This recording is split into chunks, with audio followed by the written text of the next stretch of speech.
Hello बच्चों, मैं Lakshman Singh Raghuvanshi Nawang code डिजी lessons में आपका स्वागत करता हूं। आज हम क्लास 4th सब्जेक्ट ईवीएस के टॉपिक नंदू हाथी चैप्टर 3 को समझेंगे। तो आइए अब हम स्टार्ट करते हैं चैप्टर 3 नंदू हाथी। यह है नंदू। जैसा कि आप चित्र में देख रहे हैं, नंदू हाथी आपको दिखाई दे रहा होगा। नंदू नींद से जागा और उसने अपनी आंखें खोली। कुछ देर के लिए उसे पता ही नहीं चला कि वह कहाँ है। उसे लगा कि वह स्लेटी भूरे पेड़ों के एक बड़े से जंगल में है। उसने अपनी आंखें घुमाई, फिर उसे कुछ जाना पहचाना सा लगा। ओह, ये तो अम्मा है। जिसे वह भूरी स्लेटी जंगल समझ रहा था, वह उसके परिवार के साथियों के पैर और सूंड थी। सूरज आसमान में चमक रहा है। उसकी गर्मी अब तेज होने लगी है। नानी माँ जोर से चिंघाड़ी। वे इस झुंड में सबसे बड़ी हैं। वे जंगल की तरफ चल दीं।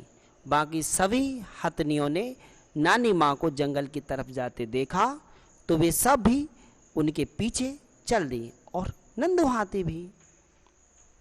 जंगल में पहुंचते ही यह झुंड बिखर गया।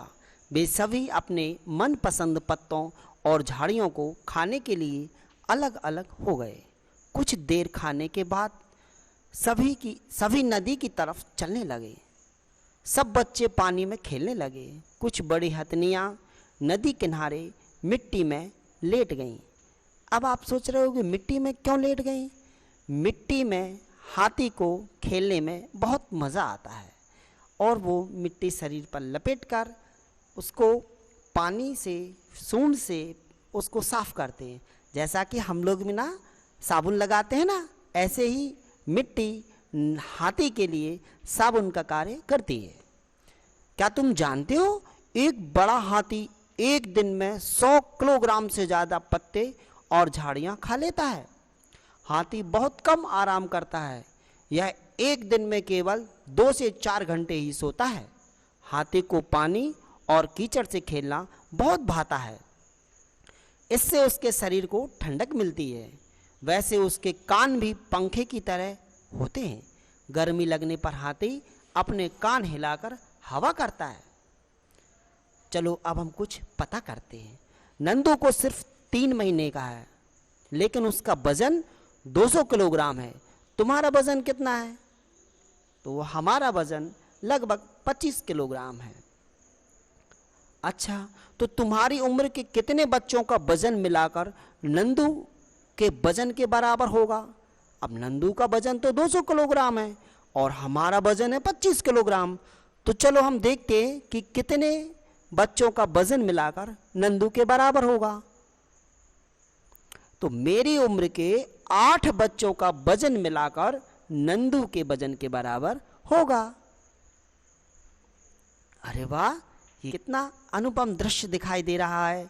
ये कुछ हाथी दिख रहे हैं, वो एक दूसरे को अपनी सूंड से नहला रहे हैं। खेल खेल में, ठीक, नंदू ने अपने साथियों को एक दूसरे की पूंछ खींचते हुए देखा। उसने सोचा, मैं बहुत छोटा हूँ, कहीं ये सब मेरे ऊपर न गिर जाएं। वह उनके पास नहीं गया और धीरे से अपनी अम्मा के पास जाकर खड़ा हो गया। अम्मा ने नंदू को पानी की तरफ धकेला, मानो उसे पानी में खेलने के लिए कह रहे हों। नंदू धीरे से पानी की तरफ चल दिया। उसे तो पानी के साथ खेलना बहुत पसंद था। उसके दोस्त भी पानी में ही थे।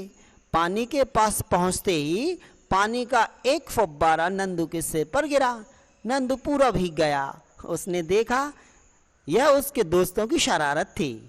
वह मुस्कुराकर पानी से खेलने लगा। हम भी ऐसे करते ना, जब हम छोटे छोटे बच्चे होते हैं ना, तो पानी से ऐसे ही खेलते हैं। अपने साथियों को ऐसे ही पानी से भिगोते हैं ना।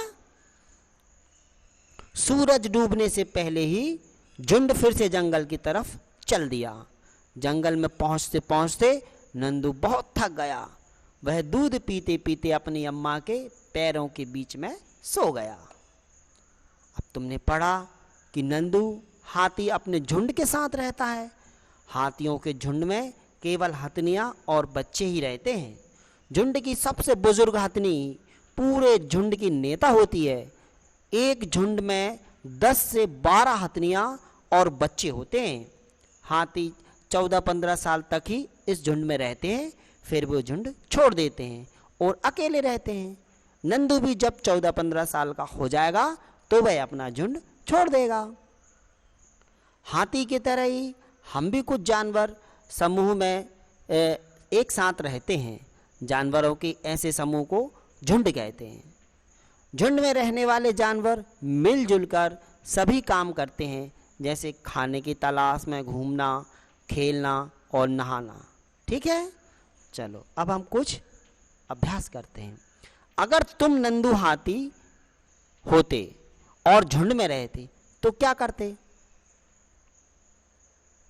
यदि मैं नंदू हाथी होता तथा झुंड में रहता तो मैं नाचता, गाता, दिन भर खेलता, बहुत मजे करता और रात में मैं अपनी माँ के पास ही सोता।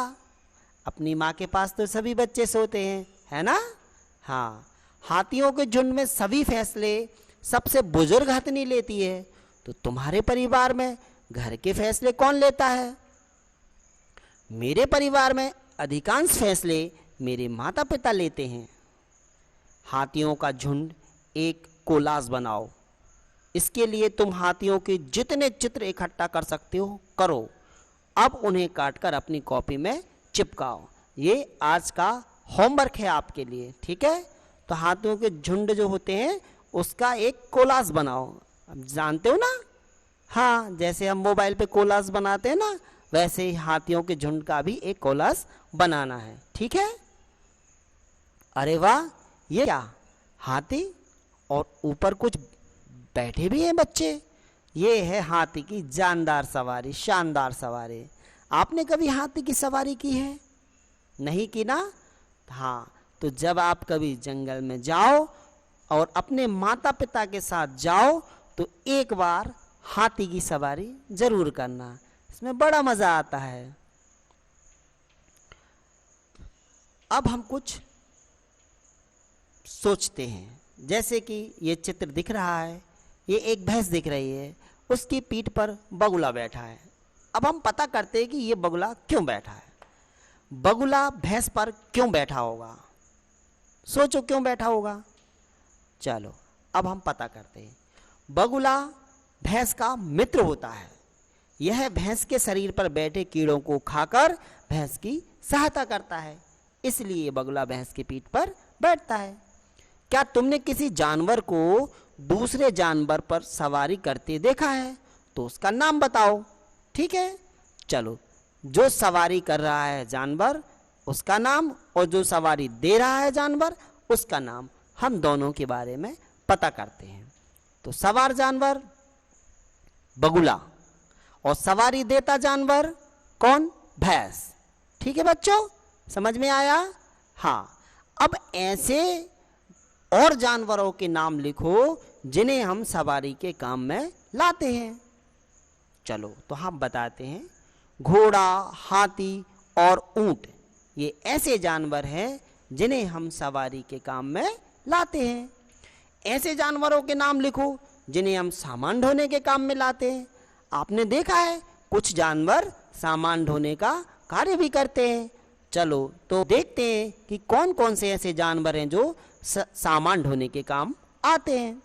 जैसे गधा, बैल, हाथी और घोड़ा, ये ऐसे जानवर हैं जो सामान ढोने का कार्य करते हैं। अब जानवरों की सभा हम देखते हैं। कुछ चित्र में दिखाई दे रहे हैं जानवर, उनके बारे में सोचते हैं। इन चित्रों को देखो और पढ़ो, ये जानवर आपस में क्या क्या कह रहे हैं, इन पर संवेदनशीलता से चर्चा करें। या आपको जो पहले चित्र में दिख रहे हैं वो है सांप, सर्प कह सकते हैं ना। हाँ, यह पिटारी ही अब मेरा घर बन गया है। मैं तो जंगल के जानवरों से मिलना और खुली हवा लेना मानो भूल ही गया हूँ। बस पिटारी है और यह सपेरा है। दूसरी साइड देखते हैं, ये भालू का चित्र दिख रहा है। यह मत सोचो कि मैं सर्कस में बहुत खुश हूँ। नाचो कूदो, आग के गोले में से निकलो और भी ना जाने क्या क्या ना करो तो भूखे रहो और पिटाई अलग से। कितनी दुख दर्द होता होगा इन जानवरों को। यहाँ दिखाई दे रहा है घोड़ा। तुमने मेरी दौड़ ही देखी है, मेरे पैरों के नीचे जब लोहे की नाल ठोकते हैं तो दर्द से जान निकल जाती है। अब यहाँ देखते हैं कि नाचते नाचते हमारी तो कमर ही टूट गई। मन ना हो फिर भी नाचो, वह भी खाली पेट। ये कौन? ये बंदर कह रहा है। अब ये देखिए आपकी मनपसंद मौसी, बिल्ली मौसी म्याऊं म्याऊं कर रही है ना। म्याऊं म्याऊं करती है, लोगों के लिए कुछ भी काम नहीं करती, फिर भी बच्चे मुझे बहुत प्यार करते हैं, दूध पिलाते हैं और सहलाते भी हैं। मैं अपनी मर्जी से सब जगह आती जाती हूँ। यहाँ पर आखिरी में दिखाई दे रहा है कि गुटरगू ऐसे कौन बोलता है? तो ऐसे कबूतर बोलता है। जानते हो, लोग मुझे बुला बुला कर बड़े प्यार से दाना खिलाते हैं। ये जो अभी हम जानवर देख रहे हैं, ये जानवर क्या आपको चित्र में खुश दिखाई दे रहे हैं? नहीं, सारे जानवर बड़े दुखी हैं। क्यों दुखी हैं? क्योंकि ये बंधन में हैं, और जब कोई बंधन में होता है तो वह दुखी होता है, सुखी नहीं।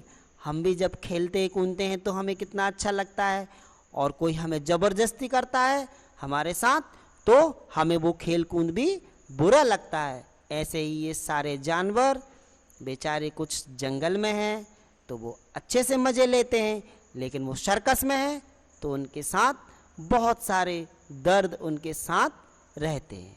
ठीक है, चलो आगे चलते हैं। अगर आपको हमारा वीडियो अच्छा लगा हो तो हमारे नवांकुर चैनल को सब्सक्राइब कीजिए और लाइक कीजिए। ओके, थैंक यू बच्चों।